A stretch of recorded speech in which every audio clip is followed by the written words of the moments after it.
Hey, y'all need a break. Listen to these stories from r/AskReddit. People of Reddit, what is one thing your family will never understand about you? My desire to be left alone. I love solitude. So do I, and my mom is the exact opposite, needs to be talking to people all day, hates being alone. She can't understand why I like to be alone and always asks me if I'm okay or if I'm too lonely when I spend a day or two by myself. Like I'm good, you don't need to keep asking, you know this, but she can't comprehend it. I'm very happy I have the weekend to myself, it's just peaceful and helps my introverted self recharge after long days of interacting with people during the week. I'm also an only child, so I think that has something to do with it. I'm the only person in my entire family that I'm not always as quiet and boring as I am when I'm around them. It's just that they're so judgy and hateful of everyone and it makes me uncomfortable. So I don't behave the same around them as I do with my friends, etc. Same. I'm 17 and they complain that I don't talk to them anymore. I stopped talking to them because almost every time I do, they start a huge argument for no reason. So I basically just talk about what I have to talk to them about and in the most monotone voice I can. Edit. Damn, who would have guessed that my top comment is how crappy my relationship with my parents is, lol. That having boundaries doesn't mean I don't care or love you. They are there for a reason because of how I was treated growing up, but I still want you in my life despite everything. Boundaries are not walls, they are bridges for you to maintain a relationship with me in a way that allows us to respect each other. I don't know who said this, but it's on the wall at my therapist's office. Boundaries are the distance at which I can love you and myself simultaneously. That the reason I have found success, both personal and financial, in life is because I watched them for years and do the exact opposite. Bad part is that they seem to reward and normalize bad decisions. I do that in my job as a teacher. I had 2 professors in grad school, of all places, who were literally the worst teachers ever. If I'm unsure about a course of action, I ask myself what I think they would do and then do the opposite of that. Hasn't failed yet. That I have young onset Parkinson's disease. They don't get that I can't write or balance things. Despite scans and specialists, they think I'm too young, 36 male. They keep telling me to effing breathe and it'll all be fixed. I swear if one more person tells me to effing breathe through tremors and falls, I may tell them that they should have been a BJ. This one I can relate to. I've had weak, unstable, hyperflexible joints since I was a kid. I'm now in my late 20s and have arthritis in a couple joints. My dad has always been a proponent of, you just need to exercise more. I took up pole dancing as a hobby, which obviously I couldn't tell him about, and that didn't fix it. Then I started horseback riding, which, surprise surprise, also didn't fix it. I got myself a Peloton and yep, my knees still effing hurt, man. Kinda depressing, but just how painful the ringing in my ears are. Back in 2015, my dad called me and said his ears were making funny noises after he used the nail gun. He ended up going to the doctor and found out he was experiencing extreme tinnitus, brought on by the sound of the gun. The doctor told him it should wear off, but days turned to weeks, turned to months. Decades of going to loud concerts and doing lots of loud construction had finally caught up with my dad's hearing. For the longest time, it was all my dad would ever talk about. Whenever I came over to visit or spoke with him over the phone, I'd have to sit through hours of him complaining about the constant ringing and crackling in his ears. Honestly, my sister and I were getting a little annoyed with it, and we even started to joke about it. Then, about a year after it had happened, my dad confided in me that he was suicidal due to his ears. I could hear it in his voice that he legitimately wanted to die. Took until that moment for me to understand how awful the condition is for those who have it. Fortunately, my dad has since then learned to live with it and is living his best life, but I really feel sorry for him. Since this has happened, I stopped listening to loud music and have basically sworn off playing the drums. That I don't always want to wear my hearing aids. It's exhausting to constantly hear sounds you normally never hear/understand. As someone who is hearing, but struggles with sensory overload, I can empathize with being tired of hearing things. That I've literally never done anything that they've accused me of over the years. And now they don't understand why I don't like to be around them. Being the family scapegoat is a pain in the butt. It makes me sad. This is me and my mom. She doesn't do anything wrong, I'm always the bad guy, and my dumpster truck wreck of a brother gets a clean slate after every drunken fight or destroying property. Apparently being the only adult in the family is a control issue that I need to get over. Not all of my family do, but some think it's very weird and a bad thing that I'm prioritizing travel and seeing the world while I'm youngish. Left the US for the first time at 19, I'm 28 now and have been to 44 countries and 38 US states. I've worked my butt off, saved up, then traveled. Have done that 2 times now. Currently working hard again in preparation for my next trip. They all tell me to work now and travel when I'm retired. In the year before COVID I backpacked Asia, rode a motorcycle through 14 European countries, and lived out of a van in New Zealand. I don't think I'd enjoy those things as much when I'm 65. I turned out fine because of the years and thousands of dollars spent on therapy far away from them. I always say I turned out fine not because of them but in spite of them. That I don't want to live the same day for 50 years and call it a life. That I love them but don't like them. Edit. Wow, this really blew up. I hope everyone here understands that it is okay to not like your family. Have all the love in the world for them. If they need help, help them. But don't feel obligated to make them part of your life if it doesn't bring you happiness. Won't end well for everyone. Thank you for sharing this. I feel terrible for feeling this way about my mom, but it's the truth. I love her but I don't enjoy spending time with her. At a distance is best. Probably a bit more depressing than the answers you were expecting. I have 3 siblings who are all at least 10 years older than me. They don't understand that the mother I grew up with isn't the mother they grew up with. They remember a mother who was always at home when they finished school. Who was there for every sports day, every school play. Who was there when they had children of their own and needed advice. I remember a mother who left me repeatedly. Who left for the final time when I was 11 and could only spare 3 hours a week to visit, despite not working and living 15 minutes away.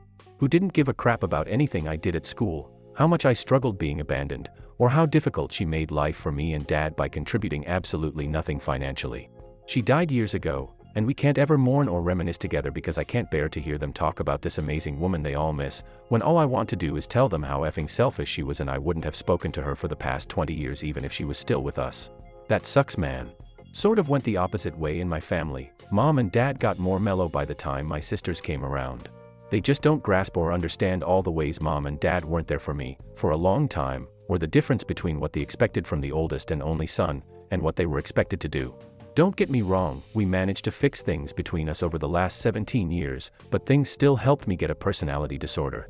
That I don't choose to have depression or be anxious. It's not something I can switch off and telling me, but you don't have anything to worry about, your life is so good, is not going to change it. That I prefer solitude. They just don't understand why I don't want to talk to them all the time, why I don't want to be around them all the time, etc. It has nothing to do with them most of the time, it's just that I like my own solitude. I like being able to be by myself, do whatever I want, when I want. It's all about peace. I want my environment to be as drama-free, as quiet or loud as I want. You add more people into that, and that peace is disturbed. Doesn't help that I think I have processing issues. Too much stimuli at once tends to make me exceptionally anxious. That I am in fact funny. I have to remind my wife about this every day. That I will one day find someone to be in a steady relationship with, and that I don't need their help with that. Like seriously, stop trying to set me up with literally everyone you know that's about my age. I'll find them when I find them. Just because I have a friend who just happens to be of the opposite gender, it does not mean they are my boyfriend/girlfriend. This one's too true. Can't even mention anyone who's not a guy to my parents or they'll immediately jump to relationship. My mom doesn't understand why I'm so different than when I was a child. Why I don't smile so often anymore. Well, I stopped hiding my emotions. I don't know how to tell them that no, it wasn't all sunshine and flowers when I was young even if they loved me and raised me well. They effed up things, and it shaped me. Not always in a good way. It's hard growing up when you are allowed to express one emotion and one emotion only, happiness. That I sometimes don't feel like doing certain hobbies, for example reading, which I absolutely love, for a couple of months. That doesn't mean that I'm becoming dumb or anything, I just want to do other things. And no, I am not obsessed with video games, and I can play a lot for a couple of months, but I'll get bored and go back to my old hobbies. It's a circle of alternating hobbies, and in the end, I spend more or less the same time with each hobby. Now please shut up and let me play Minecraft, or read, or play bass for 5 hours straight. That I'm bad with calling them, but that doesn't mean I don't love them to death. I just don't enjoy talking on the phone. My mom complained to me that I never call her. I told her that phones do work both ways, since she never called me herself before. We still don't phone much. Why I had to leave the house because I was being abused by my wife. They don't understand that men can be in abusive relationships where the woman is the perpetrator. I'm glad you got out. Isn't personal peace awesome? I'm pretty introverted. I've been called arrogant a few times in the past for declining invitations. I've got self-esteem issues, if anything, and often don't feel worthy of anyone's time, so I push people away before they can reject me. After 3 years, I went home to visit for 10 days and quickly realized 10 days, as much as I love them all, was way too long. I am, in fact, a fully grown 35-year-old man with a serious job who can take care of himself. I am not the same 24-year-old who left a decade ago, and even though intellectually they know this, it doesn't alter their behavior toward me whatsoever. I had to actually explain to my father, "You don't know what I do on a daily basis in my job, so how can you assume your opinion on whether or not I am indispensable there means anything? You literally don't know what it is that I do." That seemed to sort of get the point across. I think. I don't know because I didn't push it any further. Same thing happened to me in a sense. I joined the military right after high school graduation and got out about 6 months ago.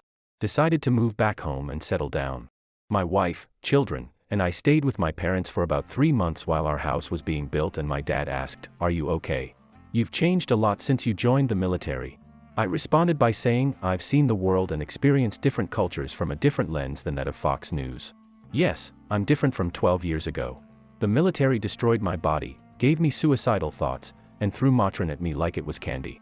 I'm pissed all the time because every time I try to fall asleep, I can't because of my night terrors. I never cry anymore. I don't know how to show affection to my wife or kids. I haven't enjoyed a groundbreaking hurdle my children have cleared because I'm numb. Yes, I'm effing different." He began to cry, and I've never seen that man so vulnerable before. That moment was very eye-opening for me because I've never spoken to him like that. I decided the next day to make an appointment. I'm on antidepressants now and have been finally enjoying life and watching my kids grow every waking moment. I'm not just naturally miserable, I'm depressed. My mom had a local doctor examine me when I was younger because I was so lazy. Nope, just undiagnosed depression. I have PTSD from another family member. Whenever that person is over, I don't want to speak or interact with them. I don't want to make up with them because they don't see their crappy behavior as wrong. If they were mean, it was because they were angry, and if they were emotional, it was justified. As if they're some sort of infallible person. They're mental. I don't talk to them anymore. The rest of my family either doesn't get that, or is desperately trying to prevent my relationship with siblings from turning into their relationships with their siblings. That I am truly not religious. Like, not at all, and it isn't because I'm angry at God, or whatever. I just don't rationally think it's likely there is a deity of any kind, and, even if there is, I'm quite sure that none of the major world religions have anything right about it.